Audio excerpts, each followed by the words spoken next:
नमस्कार, बहुत स्वागत है आपका आईएनएच 24/7 देख रहे हैं आप और मैं हूं आपके साथ मनीषा चौधरी। बुलेटिन में सबसे पहले बात करेंगे प्रधानमंत्री मोदी के छत्तीसगढ़ के दौरे को लेकर। जी हां, तो 1 नवंबर को प्रधानमंत्री मोदी छत्तीसगढ़ के प्रवास पर आ रहे हैं। उनके दौरे को लेकर रायपुर पुलिस ने सुरक्षा के पुख्ता इंतजाम करने शुरू कर दिए। एडीजी दीपांशु काबड़ा की अगुवाई में हाई लेवल मीटिंग हुई और इसमें प्रदेश भर के पुलिस अधिकारी शामिल हुए। बैठक में सुरक्षा की रूपरेखा तैयार की गई और सभी जिलों को अलर्ट मोड पर रखा गया। प्रधानमंत्री मोदी के कार्यक्रम स्थल और उनके रूट पर सुरक्षा बढ़ा दी गई है। रेलवे स्टेशन, बस स्टेशन और एयरपोर्ट पर निगरानी के लिए अतिरिक्त पुलिस बलों की तैनाती की जाएगी। 5000 से ज्यादा पुलिसकर्मी राजधानी और नवा रायपुर में ड्यूटी पर रहेंगे।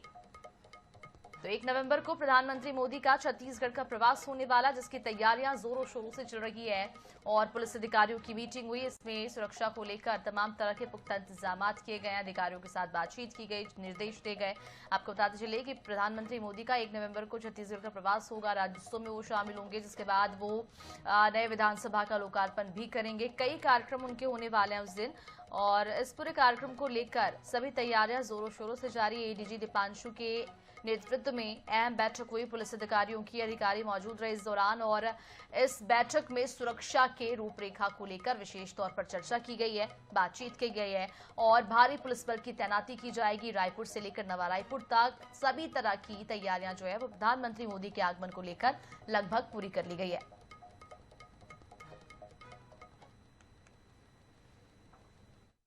नवंबर पीएम मोदी के दौरे को लेकर के तैयारियां तेज कर दी गई हैं। राजधानी रायपुर समेत अलग अलग स्थानों में सुरक्षा व्यवस्था के कड़े इंतजाम किए गए हैं। पुलिस विभाग की भी बड़ी बैठक हो गई है। 5 आईजी, 12 डीआईजी और 2000 पुलिसकर्मियों के साथ कुल 5000 पुलिसकर्मी सुरक्षा व्यवस्था में तैनात रहेंगे। रायपुर एयरपोर्ट, रेलवे स्टेशन, कार्यक्रम स्थल, नवा रायपुर, तमाम जगहों पर सुरक्षा के कड़े इंतजाम रहेंगे। साथ ही साथ पीएम मोदी की सुरक्षा के लिए एसपीजी की भी टीम छत्तीसगढ़ पहुंच चुकी है। तमाम कार्यक्रम स्थलों का जायजा लिया गया है। साथ ही साथ जिन रूट पर पीएम मोदी का काफिला गुजरेगा वहां पर पूरी तरीके से आम जनता की एंट्री पर प्रतिबंध रहेगा। इसके अलावा आम जनता के आने जाने के लिए रूट का डायवर्जन भी किया गया है। 29 अक्टूबर से पूरे प्रदेश में हाई अलर्ट रहेगा।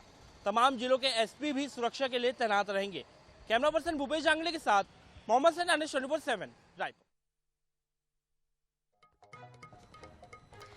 और इधर मध्य प्रदेश का रीवा जिला इन दिनों नशे की जाल में उलझता हुआ देखा जा रहा है। जगह जगह पर नशीली कफ सिरप की और कैरोसिक्स की खुलेआम बिक्री हो रही है। पुलिस की कार्रवाई के बावजूद इस पर पूरी तरह से रोक अभी तक नहीं लग पाई है। अब पुलिस ने नशे के खिलाफ ऑपरेशन प्रहार 2 की शुरुआत कर दी है और इस अभियान के तहत नशे के सौदागरों के साथ साथ उन पुलिस कर्मचारियों पर भी कार्रवाई होगी जो कि इस गोरख धंधे में शामिल पाए गए। इस रिपोर्ट में देखिए पूरा मामला। रीवा जिले में नशे के बढ़ते कारोबार को लेकर पुलिस के आला अधिकारियों को कमान संभालनी पड़ रही है। आईजी गौरव राजपूत ने कड़ा रुख अपनाते हुए पुलिसकर्मियों को चेतावनी दी है। कहा है कि जो लोग इस तरह की गतिविधियों में लिप्त हैं, वो समय रहते सुधर जाएं, क्योंकि लापरवाही बिल्कुल बर्दाश्त नहीं की जाएगी। इतना ही नहीं, आईजी का कहना है कि पिछले 4 महीनों में हमने ऐसे लोगों की सूची तैयार कर ली है। अगर अभी नहीं सुधरे या वो लोग जो इन चीजों में अपनी सहभागिता दे रहे हैं वो नहीं सुधरे, तो कल इस अभियान के शुरू होने के 15 दिन बाद वो अपने हश्र के जवाबदार खुद होंगे। और मुझे बड़ा दुख होगा कि उनका जो हश्र होगा वो तो होगा, लेकिन उनके परिवार को वो लज्जा का हार पहन के समाज के सामने जाना पड़ेगा। दरअसल रीवा जिले में जगह जगह पर नशीली कफ सिरप कोरेक्स की बिक्री ने पुलिस की कार्यप्रणाली पर सवालिया निशान खड़े कर दिए हैं। रीवा रेंज के आईजी से ये भी जानकारी मिली है कि इन अवैध कारोबार में पुलिसकर्मी और थाना प्रभारी भी शामिल हैं। अब नए अभियान में पुलिस अधिकारी अपने विभाग के पुलिसकर्मियों के साथ ही अवैध कारोबार में जुटे लोगों को चिन्हित कर रहे हैं और इसके बाद उन पर बड़ी कार्रवाई होगी ताकि नशे के जाल को तोड़ा जा सके। Bureau report, INH news, Bhopal. इधर छत्तीसगढ़ में मानसून विदा होने के बाद भी बंगाल की खाड़ी में बने सिस्टम से एक बार फिर से बादल और बारिश के हालात बनाए। धमतरी में धान की फसल कटाई के बीच बारिश की आशंका से किसानों की चिंता और भी ज्यादा बढ़ गई है। कहीं फसल कट चुकी है तो कहीं तैयार फसल जो है वो खड़ी है। किसानों का कहना है कि अब अगर बारिश हुई तो आधी फसल जो है वो बर्बाद हो जाएगी। कीटनाशकों पर पहले ही हजारों रुपए खर्च कर चुके हैं और हल्की बूंदाबांदी से किसान अब मौसम का हाल जो है वो टकटकी लगातार देख रहे हैं।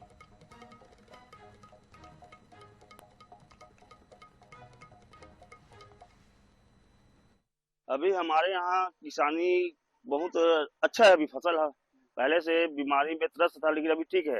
लेकिन अभी रात पानी गिर गया। अगर पानी गिरता है तो 50% फसल और खत्म हो जाएगा। धान कटनी चालू हो गया है, इसमें बहुत हमको नुकसान हो रहा है। अभी तो ठीक ही ठाक 75% ठीक है धान। हाँ, 25% तो बीमारी में खत्म हो गया है। 75% ठीक है। अगर इसमें पानी गिर जाता है तो 50% से नुकसान ज्यादा हो जाएगा। इसमें किसान को बहुत घातक होगा।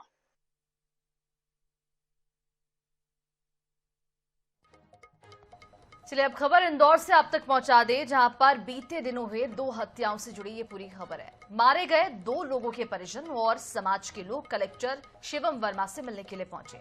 परिवार की आर्थिक मदद और आरोपियों पर सख्त कार्रवाई की ये मांग कर रहे हैं। कलेक्टर ने मृतकों के बच्चों की पढ़ाई के लिए मदद और उचित कार्रवाई का आश्वासन दिया। दरअसल दिवाली में अंकित राठौर और राजा सोनकर की आपसी रंजिश के चलते हत्या कर दी गई थी। इसके बाद दोनों परिवारों पर आर्थिक संकट आ चुका है, जिसके चलते ये लोग कलेक्टर से मिलने पहुंचे।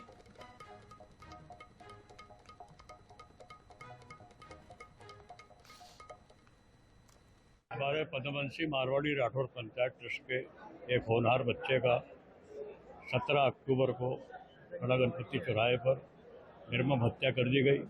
ये प्रकरण लेकर के हम कलेक्टर महोदय से मिलने आए थे। ये बहुत गंभीर विषय था कि उनके पिताजी का अप्राकृतिक उसमें घटना में उनकी मृत्यु हो गई है और उनके खैर जो गुनहगार होंगे उस पर तो कार्रवाई होगी ही, लेकिन जो बच्ची की पढ़ाई का खर्चा है, जो उनकी गर्भवती पत्नी है, उनके इलाज पे या जो भी खर्चा आएगा वो हम लोग सब बेयर करेंगे और बच्ची अच्छा करेगी, आगे अच्छा पढ़ लिख के अच्छी देश की नागरिक बने, देश में सेवा करे। हम लोग यही चाहते हैं और उनका सब जो भी खर्चा होगा वो जिला प्रशासन उठाएगा। चलिए बात करेंगे रायगढ़ की, जहां पर अपराधियों के हौसले इस कदर बुलंद है कि इसका अंदाजा इसी बात से लगाया जा सकता है कि एक नाबालिग को 3 युवकों ने खंभे से बांधकर उसकी जमकर पिटाई कर दी। पिटाई का ये बकायदा वीडियो भी उन्होंने बनाया और आपको बताते चले कि पीड़ित नाबालिग ने आरोपी के यहां चोरी की थी, इसीलिए नाबालिग को खंभे से बांधकर उसे ये सजा सुनाई गई। मारने वाला आरोपी भी आदतन अपराधी है। मामले में पुलिस ने अभी कार्रवाई नहीं की है। घटना जो है वो सिटी कोतवाली थाना क्षेत्र का है। चोरी की घटना 27 अक्टूबर की रात को बताई जा रही है। पिटाई में उसके 2 साथियों ने भी उसका साथ दिया।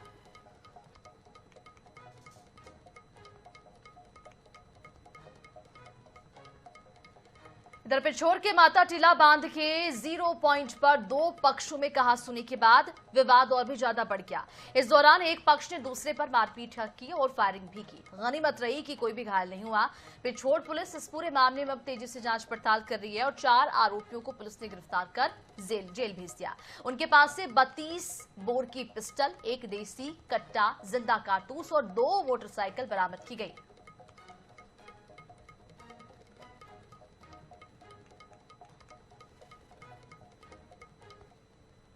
दो पक्षों में लड़ाई झगड़ा हुआ और बाद अधिक बढ़ा, जिसमें गोली चालन भी हुआ, जिसमें एक व्यक्ति को गोली भी लगी। तो उसी क्रम में तत्काल मामले की गंभीरता को देखते हुए पुलिस मौके पर पहुंची और पुलिस ने तत्काल हत्या के प्रयास और अन्य सुसंगत धाराओं में अपराध कायम किया।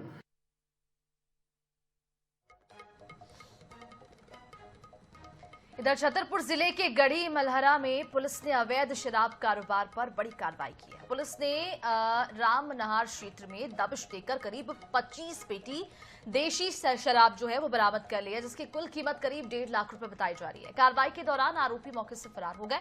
बताया जा रहा है कि वो लंबे समय से इलाके में अवैध शराब बेचने का काम किया करते थे।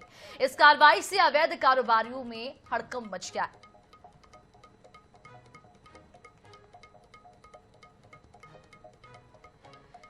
इधर इंदौर शहर की क्राइम ब्रांच ने ठगी के एक बड़े मामले का खुलासा करते हुए बेंगलुरु से एक शातिर आरोपी को गिरफ्तार कर लिया। इस आरोपी ने खुद को निवेश सलाहकार बताकर देश भर के सैकड़ों लोगों को करोड़ों रुपए का चूना लगाया। पुलिस से मिली जानकारी के अनुसार आरोपी लोगों को ये लालच देता था कि वो उनके पैसों को सुरक्षित जगह निवेश कर उन्हें दोगुना रिटर्न देगा। शुरुआती समय में उसने कुछ लोगों को मामूली लाभ देकर उनका भरोसा जीता। उसके बाद धीरे धीरे लाखों रुपए ठग लिए। जब लोगों ने अपना पैसा वापस मांगा तो आरोपी फरार हो गया। इंदौर में कई पीड़ितों की शिकायत मिलने के बाद क्राइम ब्रांच ने ये जांच पड़ताल शुरू की। जांच में पता चला कि आरोपी बेंगलुरु में छिपकर बैठा हुआ है और पुलिस ने वहां दबिश दी और उसे गिरफ्तार कर लिया। इस पूरे मामले में जांच पड़ताल पूछताछ आरोपी से की जा रही है। ये इसमें एक जो 5 फरियादी थे जिनके द्वारा कंप्लेंट लिखाई गई थी। गुलाम मोहिउद्दीन नाम का जो व्यक्ति जो कि बेंगलोर रहता है, उसने अपनी एक कंपनी खोली थी मुंबई में, शेयर ट्रेडिंग के नाम से कंपनी खोली थी और उनको दुगना मुनाफा का लालच देकर उनके द्वारा पैसे ले लिए गए, जिसमें लगभग 6 करोड़ से अधिक का पैसा लिया गया था। इसमें FIR रजिस्टर की जाकर आरोपी गुलाम मोहिउद्दीन को बेंगलोर से गिरफ्तार किया जाकर उसको पुलिस रिमांड पर लगातार चल रहा था। उसके नाम से क्या क्या संपत्ति है, तो उसमें फिलहाल एक ऑडी की बात पता चली थी जिसको पुलिस रिमांड पर लिया जाकर उसको बेंगलोर लेके गए और बेंगलोर से एक ऑडी कार को जब्त कर लिया गया है। इधर छत्तीसगढ़ के जशपुर जिले के फरसा बहार क्षेत्र को मुख्यमंत्री विष्णुदेव साय ने बड़ी सौगात दी। मुख्यमंत्री ने यहां पर 40 करोड़ 89 लाख रुपए की लागत से 13 विकास कार्यों का लोकार्पण और भूमि पूजन किया। इस दौरान मुख्यमंत्री की धर्मपत्नी कौशल्या साय भी मौजूद रही। जनपद पंचायत मैदान में आयोजित कार्यक्रम में मुख्यमंत्री साय ने कहा कि जिन परियोजना का शुभारंभ किया गया उनमें सड़क, पुलिया, विश्राम गृह, आदिवासी छात्रावासों के निर्माण जैसे कई महत्वपूर्ण कार्य शामिल हैं। साय ने कहा कि हमारी सरकार का लक्ष्य है कि विकास का लाभ जो है वो अंतिम व्यक्ति तक पहुंचे।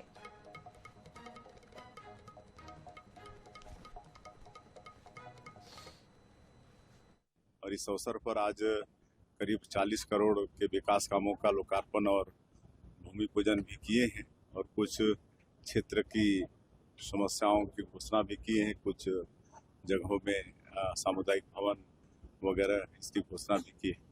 आज बड़ा सौभाग्य का विषय है कि आज हमारे निवास गृह में जसपुर के 5 बच्चे जो पर्वतारोही हैं, जो हिमालय पर्वत में अपना विजय पताका लहरा के आए हैं, उनको सम्मान करने का मुझे सौभाग्य मिला है। मैं उनको बहुत बहुत धन्यवाद देता हूं। उन्होंने सिर्फ जसपुर का ही नहीं छत्तीसगढ़ का भी नाम रोशन किया है।